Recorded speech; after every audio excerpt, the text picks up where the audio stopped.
निश्चय प्रेम प्रतीति थे, विनय करे सन्मान, और तैके कारज सकल शुभ सिद्ध करें हनुमान। अर्थात जो कोई भी श्री राम भक्त हनुमान जी के सामने दृढ़ संकल्प लेकर पूरे श्रद्धा और विश्वास और प्रेम से उनसे प्रार्थना करता है, हनुमान जी उनके सारे कार्यों को सिद्ध कर देते हैं।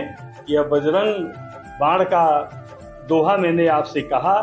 और आज चैत्र पूर्णिमा का दिन है और आज ही के दिन पवन सुत हनुमान जी की जयंती भी है। और आज हम इतने पावन अवसर पर अयोध्या की हनुमानगढ़ी मंदिर पर पहुंचने वाले हैं और मंदिर के सामने श्रद्धालु भक्तों का लगा हुआ यह तांता आप देख सकते हैं कि किस कदर ये लोग हनुमानगढ़ी में विराजमान श्री हनुमान जी की दर्शन के लिए लालायित हैं।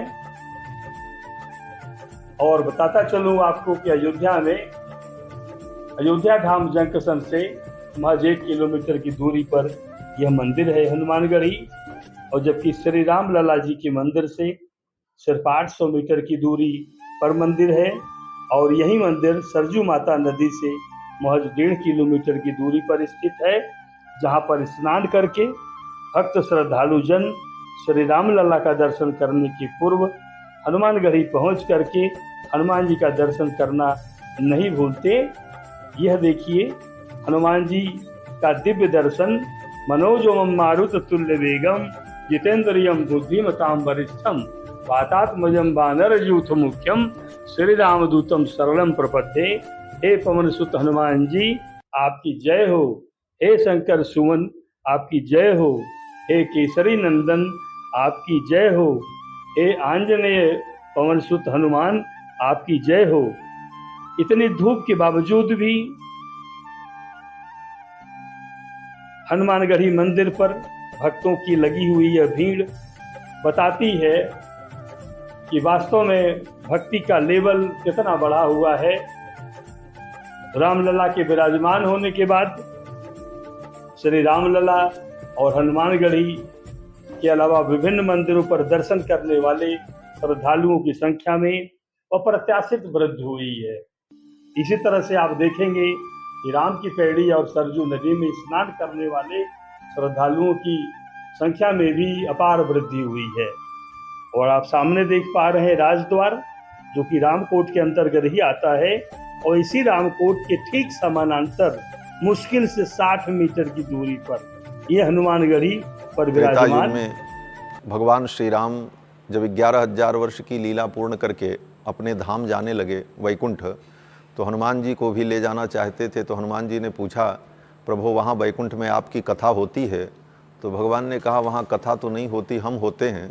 तो हनुमान जी ने कहा, प्रभु हमें तो आपकी कथा से बहुत प्रेम है, इसलिए मैं आपकी कथा सुनने के लिए इस मृत्युलोक में, इस पृथ्वी पर ही रहूँगा, और तब तक रहूँगा जब तक एक व्यक्ति भी आपकी कथा सुनाने वाला होगा। इसलिए श्री हनुमान जी महाराज भगवान की लीला संवरण के समय वैकुंठ नहीं गए, अयोध्या में ही रुक गए, और उनको जो स्थान भगवान ने दिया वही स्थान श्री हनुमानगढ़ी है। चौकी हनुमत वीर, एक प्रकार से हनुमान जी महाराज को भगवान ने अयोध्या की चौकीदारी करने के लिए, रखवारी करने के लिए स्थापित कर दिया है। इसीलिए हनुमान जी के उस मंदिर का नाम हनुमानगढ़ी है। हनुमानगढ़ी का मतलब हनुमान जी का किला। तो एक प्रकार से वर्तमान में हनुमान जी महाराज ही अयोध्या के राजा हैं और उनकी दिव्य अनुभूति भक्तों को होती रहती है।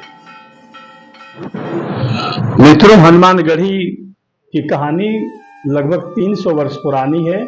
जब वहाँ के महंत श्री अभयादास जी हुआ करते थे, और अभयादास जी को भगवान हनुमान जी की इतनी सिद्धि प्राप्त हुई थी कि वह जो कुछ बोल दें, जो कुछ कह दें हनुमान जी का नाम लेकर, वह सब सच हो जाता था। तो उन्हें सिद्धि प्राप्त हो चुकी थी।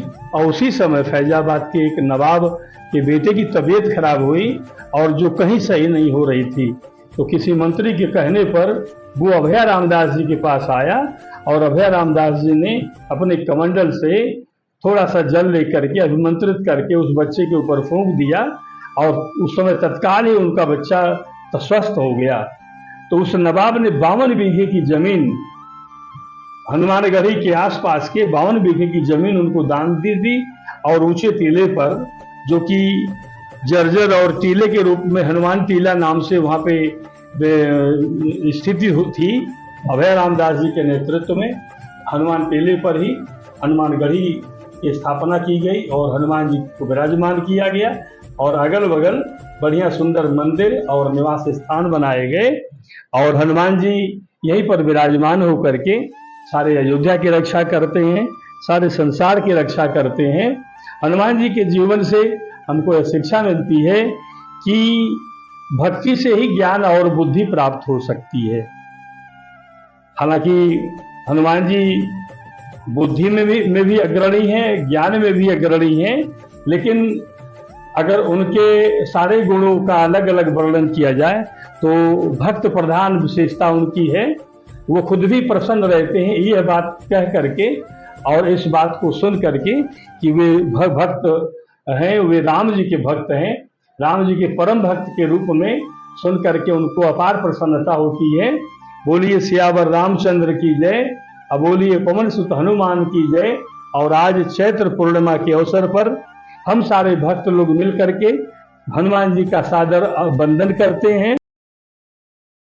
राम जय सीता राम, सीता राम, सीता राम, सीता राम, जय सीता राम, सीता राम सीता राम, सीता राम जय सीता राम, सीता राम, जय सीता राम।